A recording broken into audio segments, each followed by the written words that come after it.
రాష్ట్ర ముఖ్యమంత్రి గారు గౌరవనీయులు మిత్రుడు కూడా నాకంటే దాదాపు మోర్ దాన్ 20 years చిన్న కూడా 52 అనుకుంటా. నేను 76 2009 నుంచి జెడ్పీటీసీ ఉన్నప్పుడు 2007 నుంచి నాకు మంచి మిత్రుడు.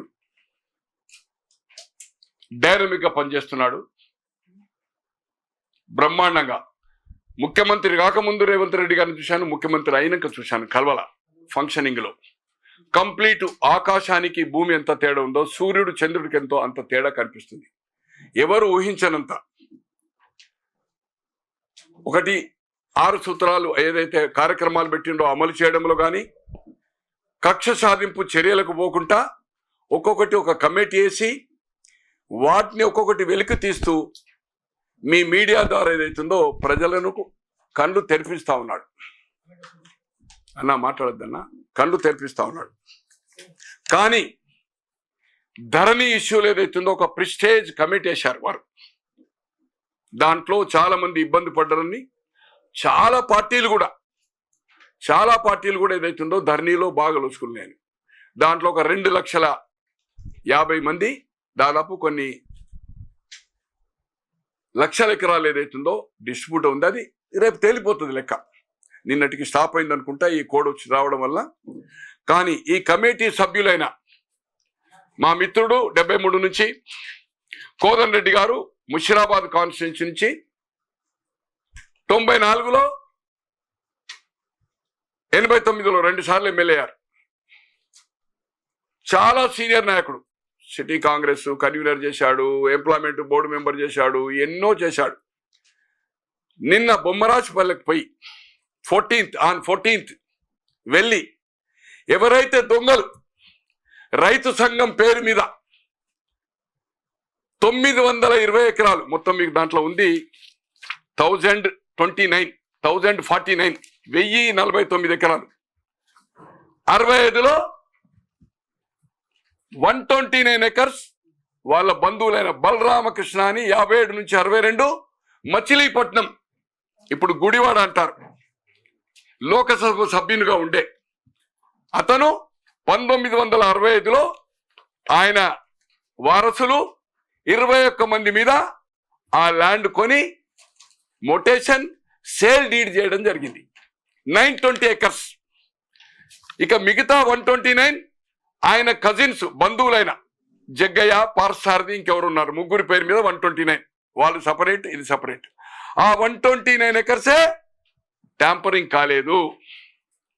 బలరామకృష్ణ గారికి 3 కుమారులు 3 బిడ్డలు. ఈ 6 అమెరికాకి వెళ్ళిపోయారు ఈయన బతికుండగానే. 57 నుంచి 62 లోకసభ సభ్యుల మాజీ అయిన తర్వాత ఆయన వచ్చి బొమ్మరాజుపల్లె తర్వాత ఏదో అల్వాల్ ఉన్నాడు. 82లో అతను చనిపోయాడు. వాళ్ళంతా అమెరికా. ఆయన దగ్గర పనిచేసిన వాళ్ళు, ఆ ప్రాంతం తెలిసిన వాళ్ళు దాదాపు ఏదైతుందో 920 ఎకరాల్లో 890 acres ట్యాంపరింగ్ చేశారు. రికార్డ్ ఫేక్ డాక్యుమెంట్స్ 30 ఎకరాలు మాత్రము చేయలేకపోయారు. ఆయన ఉన్నప్పుడు 26 మంది అప్పటి భాషలో ఇప్పుడు భాషలో కూడా మా ఊర్లలో పాలేరు అంటాం. పాలేరు 4 కుంచాలకు చేసేవాళ్ళు. 4 కుంచాలే. మేము వడ్లు కూడా ఇవ్వకపోదు, మక్కలు జొన్నలు. నేనే చెప్తున్నా ఆయన సంగతి తీర్చిపెట్టండి. మక్కలు జొన్నలు దాంతోటే బతకాలే. 4 కుంచాలంటే బియ్యమే ఒక కుంచానికి ఏదైతుందో 11-12 రూపాయలు అవుతుండే. వడ్లు అయితే ఏదైతుందో ఎక్కువ. మక్కలు ఏదైతుందో చాలా అంటే ఒక 40-50 రూపాయల జీతంతో జీవనం గడిపేవాళ్ళు. 26 మంది ఏదైతుందో 31 ఎకరాలు. దాంట్లో యాదవ్ కుటుంబాలు ఒక 9-10, ముదిరాజులు ఒక 8, 2 రెడ్డీసు 2 ఎస్సీసు. వాళ్లకు 1 ఎకరు 2-3కి 2 ఎకరాలు ఇచ్చాడు. ఆ 31 ఎకరాలు మాత్రమే. ఇది వాస్తవం. గ్రామాల్లో కూడా రేపు మీడియాకు మళ్ళీ నెక్స్ట్ ప్రెస్ కాన్ఫరెన్స్ పెడుతున్నాను. ఆ 1000 మందిని అక్కడ ఆ చుట్టూ గ్రామాల్లో 10 గ్రామాల్లో దాదాపు ఆ ఊర్లోనే పాపులేషన్ మోర్ దాన్ 8 to 9,000 ఓటర్సే 3,000 పైన ఉన్నారు. అటువంటిది వాళ్ళు ఒక్కరే ట్యాంపరింగ్ చేసుకోలే రికార్డు. వాళ్ళు చనిపోయిండు. ఈ పెద్ద మనిషి చనిపోయిండు, వాళ్ళ పాలేరు చనిపోయిండు, వాళ్ళ పిల్లలు ఒక కుటుంబానికి 1 ఎకరం మీద 3 బతికేటోళ్ళు ఉన్నారు. 3 24 గంటలు పంటలు వస్తుంది అక్కడ. అంటే సారీ 12 నెలలు. అటువంటిది వాళ్ళు పోరాటం చేసుకుంటూ వస్తున్నారు. మా కరీంనగర్ నా మిత్రులు ఆదిత్య యాదవ్ 13 మంది ఇల్లంతకుంట మండల్ సిరిసిల్ల 13 మంది 2016లో ఎంటర్ అయ్యారు. అగ్రిమెంట్ ఓన్లీ ల్యాండ్ పేపర్ చేసి అగ్రిమెంట్ అయ్యారు. అమెరికాలో కంపెనీలు అమ్ముకొని తల్లిదండ్రులను వదిలిపెట్టి చెమటోడ్చిన రక్తంతో ఒక పూట తిని ఒక పూట తినకుండా ఒక కర్రీ చేసుకుంటే వారం రోజుల దానికి ఫ్రీజ్లో పెట్టుకొని డబ్బులు చేసి కంపెనీలు అమ్మి ఈ కుటుంబ సభ్యుల దగ్గర అగ్రిమెంట్ చేసుకున్నారు. దాదాపు ఇప్పటి వరకు 16 నుంచి 2003 అక్టోబర్ వరకు మోర్ దాన్ 350 కోట్ల రూపాయలు కష్టార్జితము 350 కోట్లు ఇండియన్ కరెన్సీ చేసుకున్నారు. అప్పటి నుంచి లీగల్ ఫైట్ చేస్తున్నారు. అప్పటి వరకు పేపర్ వర్క్. ఎవరైతే ట్యాంపరింగ్ చేసిండో ఒక ఆర్డీఓ ట్యాంపరింగ్ రికార్డ్, ఇంకో ఆర్డీఓ వచ్చి ట్యాంపరింగ్ అని ఇచ్చిండు. అది రెవెన్యూ డిపార్ట్మెంట్ ఇంప్లిమెంట్ చేస్తలేదు వీళ్ళు వచ్చినాక 16 నుంచి 20 వరకు. తర్వాత కోర్టుకు వెళ్ళారు వీళ్ళు. కోర్టులో సింగిల్ జడ్జిమెంట్ ఇచ్చిండు. మాకు మా పేర్లు ధరణిలో ఎక్కాలా, ఇగో ఫేక్ డాక్యుమెంట్ ఉన్నో ఏదైతుందో బోగస్ గా ఏదైతుందో పాస్బుక్ ఉంది, ధరణిలో ఉంది, ఫేక్ ఫోటోలు పెట్టిండ్రు. ఆయన చనిపోయినాక అగ్రిమెంట్ 82 చనిపోతే 2004లో అగ్రిమెంటు, అమెరికాలో ఉన్న ఆమె పేర్ల మీద ఫోటోలు ఏదైతుందో ఫేక్ ఫోటోలతోటి రిజిస్ట్రేషను ఇవన్నీ చేసుకుంటా సింగిల్ జడ్జిమెంట్ ఇచ్చింది. ఏమని? మెజిస్ట్రేట్ డిస్ట్రిక్ట్ కలెక్టర్కి ఏదైతుందో ఇచ్చింది. Verify the records. ఒకటి మా తరఫున ఈ జీపీ బలరామకృష్ణ కుటుంబ సభ్యుల తరఫున, ఒకటి వాళ్ళని. డబుల్ బెంచ్కి పోయారు. డబుల్ బెంచ్ ఇచ్చింది. తర్వాత కూడా ఏదైతుందో డబుల్ బెంచ్ ఇచ్చింది. ఇచ్చిన తర్వాత కలెక్టర్కి పవర్స్ ఇచ్చాడు. కలెక్టర్ ప్రాసెస్ స్టార్ట్ చేసిండు. యాజ్ ఫర్ కోర్ట్ డిసిషన్ ఏది వెరిఫికేషన్ మమ్మల్ని అడిగాడు. ఈ బలరామకృష్ణ కుటుంబ సభ్యుల జీపీలను వాళ్ళు సబ్మిట్ చేశారు document. Other side document submit చేయకుండా రైతుల ముసుగులో రామయ్య అని ఫేక్, అవన్నీ మళ్ళీ ఒక తర్వాత ఎక్స్ప్లెయిన్ చేస్తాం మీకు. డాక్యుమెంట్ చూడడానికి ఒక అసోసియేషన్ చేశారు రైతు సంఘం. దాంట్లో పోచారం శ్రీనివాసరెడ్డి ల్యాండ్స్ ఉన్నాయి, సంతోష్ రాజ్యసభ ఇప్పుడు ఇంకా స్టిల్ ఈజ్ ఎంపీ ఆయన ఉన్నాయి, మల్లారెడ్డి మంత్రి గారి ఉన్నాయి, వాళ్ళ కుటుంబ సభ్యుల మీద ఉన్నాయి. ఇవన్నీ సేల్ డీడ్లు, ఇవన్నీ మీకు అన్ని 1 by 1 మీకు ఎక్స్ప్లెయిన్ చేస్తా. ఇవన్నీ ఏదైతుందో రైతు సంఘం పేరు మీద ధర్నాలు స్టార్ట్ చేశారు. కొన్ని పత్రికల్లో తెలియక వీళ్ళు ఇక్కడ రైతు సంఘం మీద అడ్వర్టైజ్మెంట్ ఇచ్చారు. వీళ్ళు ఏం చేసిందంటే మా ఊళ్ళు తెలియకపోవా అమెరికాలో వాళ్ళు 2-3 పేపర్లకు ఇచ్చారు. దానికి ఏదైతుందో కొందరు హట్ అయ్యారు. నేను ఈ రోజు ప్రెస్ కాన్ఫరెన్స్ పిలిస్తే పాపం వాళ్ళకేం తెలియదు. నేను ఎప్పుడైతే ఆగస్టులో ఎంటర్ అయినానో వాళ్ళ తండ్రి నాకు మిత్రుడు ఉండే, వాళ్ళ కజిన్ ద్వారా ఏదైతుందో అయిన తర్వాత నేను ఎంటర్ అయ్యాను. నేను కోర్టును అమలు చేయమని నేను కలెక్టర్గా కలిసిన. మేము ఎవరైతే ఒరిజినల్ ఉన్నామో మాకేమో నోటీసులు ఇచ్చినాం, మేము సబ్మిట్ చేసినాం. మీరు వాళ్ళకు దొంగలకు నోటీసులు ఎందుకేలే అంటే ఆయన ఏం చెప్పాడంటే, సార్ ఇగో ధర్నాలు చేశారు, అది చేశారు, మంత్రులు, నాకు పొలిటికల్ ప్రెషరు, ప్రాబ్లమ్స్ ఉన్నాయి అన్నాడు. ప్రాబ్లమ్స్ ఉంటే నేను చెప్పిన పేగులు తీయడం ఖాయం. ఇక్కడ మీడియా తట్టుకోగలుగుతారు కావచ్చు కొంతమందిని. ఢిల్లీకి చార్టెడ్ ఫ్లైట్ హైయర్ చేసింది అంటే ఆల్రెడీ కొటేషన్ తీసుకున్నా. I'm going to hold the press conference. షామీర్పేటలో ల్యాండ్ అవుతుంది, ఢిల్లీకి వెళ్ళి ఫ్లైట్ 20 మంది ఫ్లైట్. దాని హకీంపేటలో అవుతుంది, షామీర్పేటలో నా ప్రెస్ కాన్ఫరెన్స్. వాళ్ళ ఫామ్ హౌజులు గిమ్ హౌజులు మొత్తం పేగులు తీసేస్తా. కేసీఆర్ కుటుంబ సభ్యులు ఎక్కడెక్కడ ఉన్నాయో ఇవన్నీ చూపెట్టాను. ఇగో ఫ్లైట్ చూపెట్టాను. అమెరికాకి వెళ్ళి 2,80,00,000 అవుతుంది 72 hours 20 చార్టర్. మీకు అన్ని కావాలంటే ఇప్పుడే మీకు వాట్సాప్లో పెడతా. ఎప్పుడు తీసుకున్నా అనేది దాంట్లో ఉంటుంది. అది నేను కొటేషన్ తీసుకున్నా. ఢిల్లీది 48 లక్షలు ప్లస్ 18% 24 hours, అది 72 hours. నేను వదిలిపెట్టాను. నాకు టైం ఇమ్మన్నాడు. తర్వాత 2 రోజులకు వాళ్ళందరికీ దొంగలకు కూడా నోటీసులు ఇచ్చి మండే ప్రజెంట్గా అమ్మన్నాడు. అట్లా 3 సార్లు వచ్చింది. దాని మీద వాళ్ళు స్టే అడిగినారు. కలెక్టర్ అంటే మేజిస్ట్రేట్, సార్ మీరు ప్రాసెస్ చేయొద్దు అంటే దాన్ని ఏదైతుందో ఆయన రిజెక్ట్ చేసిండు. కోర్టు కంటెంట్ ఆఫ్ కోర్టు పోయినాం మేము.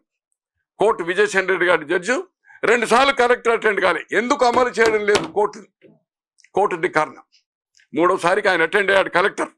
అమ్మాయి గారే ఎవరో ఉండే, ఆయన ఏదో ఎలక్షన్ కమిషన్ అయింది. ఇప్పుడు ఏదో సంథింగ్ ఆఫ్ యాన్యువల్ ఎలిజిబెంట్ దేనికి పోయాడు అనుకోండి. ఆయన రంగారెడ్డి కలెక్టర్ గారు ఉండే, ఇది సీనియర్ కలెక్టర్ అంటే స్టఫ్ మ్యాన్, సబ్జెక్ట్ మ్యాన్ తో ఆయన ప్రాసెస్ స్టార్ట్ చేసిండు.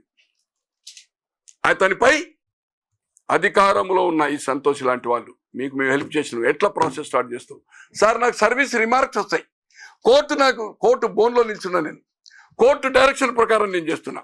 మీరు ఏదైనా ఉంటే డాక్యుమెంట్ తేండి, but is for verification clarity ఉంది, రమ్మనండి. నేను పేషీలకు పిలుస్తున్నా కదా, ఎవ్రీ 1 వీక్ ఇచ్చుకుంటూ 3 సార్లు ఇస్తే రావడం లేదు, వకీలని తీసుకొచ్చుకుంటుండు. Fake document. మేము 40 ఏళ్ళకెళ్ళి ఉన్నాం. పొజిషన్ ఉంటే డిఫరెంట్, లిమిటేషన్ యాక్ట్ వస్తుంది. కానీ డాక్యుమెంట్లే మొత్తం 890 ఎకరాలు ఏదైతుందో ఫేక్గా తయారు చేసిండు, దొరికిపోయారు. సుప్రీంకోర్టు ఒక గైడ్ లైన్స్ ఉంది, ఏ ఫేక్ డాక్యుమెంట్ ఉన్నా కూడా వెరిఫికేషన్ చేసి రికవరీ చేసి ఎవరైతే ఒరిజినల్ అనుకున్న ఇచ్చే బాధ్యత revenue department. That is a government. అక్కడ ప్యాలెస్ కట్టని కూలగొట్టుడే, అంతే. కూలగొట్టి ఒరిజినల్కి ఇవ్వాలనేది సుప్రీంకోర్టు. అవి కూడా మీకు అన్ని ఏదైతుందో కాపీస్ ఇస్తాను నేను. సో ఈ విధంగా ఈ కమిటీ మెంబర్లు మొన్న 14 నాడు పోయారు. సునీల్ రెడ్డి బాగా నిపుణుడు, కోదన్ రెడ్డి 2 సార్లు ఎమ్మెల్యే. ఎవరి దగ్గరికి పోయిండా? ఎంఆర్ఓకు రూల్ చెప్పడానికి పోయింది. పోయి ఎక్కడ తిన్నారు? గెస్ట్ హౌస్ అక్రమ కట్టడైన కిషోర్ కట్టర్, రైతు సంఘం రామయ్య, తర్వాత సత్యనారాయణ రాజు వాళ్ళ దగ్గర తిని ఒక ప్రెస్ కాన్ఫరెన్స్ చేశారు. ప్రముఖంగా చాలా టీవీలలో వచ్చింది, పత్రికలు వచ్చింది, జ్యోతిలో, ఆంధ్రజ్యోతిలో వచ్చింది. 300 మంది రైతులు నానా ఇబ్బంది పడుతున్నారు. ఏది? బొమ్మరాజుపేట. ఇదొక స్పెషల్ డ్రైవ్ కింద మేము తీసుకొని ఏదైతుందో ఒక ఇమ్మీడియట్గా వీళ్ళకి పరిష్కారం చేస్తాం. మేము మమ్మల్ని కుక్కర్లకి ఎదుర్చుండి కలెక్టర్ అంటే అవన్నీ ఏదైతుందో ప్రెస్కి చెప్పాడు కోదన్ రెడ్డి గారు. అండ్ పక్కకు సునీల్ రెడ్డి గారు ఉన్నారు. నేను వారితో మొన్న 14 నాడు రాత్రి మాట్లాడాను, నిన్న కూడా మాట్లాడాను. ఆ అబ్బాయి మా వన్ ఆఫ్ ద జీపీ కూర్చుని మాట్లాడాను. మీరు తప్పు మిస్గైడ్ చేసిండ్రు. వాళ్ళకు ధర్నీ ఉన్నది, పాస్బుక్ ఉంది, రైతు బంధు వచ్చింది, ఓవరాల్ కంపెన్సేషన్ వచ్చింది. వాళ్ళకి ఎట్లా అన్యాయం జరిగిందే? అన్యాయం జరిగింది మాకు. నిన్న జ్యుడిషియరీ వాళ్ళు లంచ్ అవర్ దగ్గర చేస్తావయ్యా, నీ టిఫిన్ నువ్వు పెట్టుకపో, హోటల్లో తిను. వాళ్ళు చెప్పింది అయితే ప్రముఖంగా దిశ క్లారిటీ వచ్చింది అట్లా. అలాగే Andhra Jyothi big item with photograph. So ఈ విధంగా అయింది కనుకనే నేను ప్రెస్కు రావాల్సి వస్తుంది. నేను ఎప్పుడు రాలే ప్రెస్కు. ఈ ఇష్యూలో సాల్వ్ అయిపోయింది ఇష్యూ. ఒక 15 రోజుల 10 రోజులు క్లారిటీ డైరెక్షన్ ధర్నీలో కూడా ఎక్కింది. స్లాట్ బుక్ చేశాము.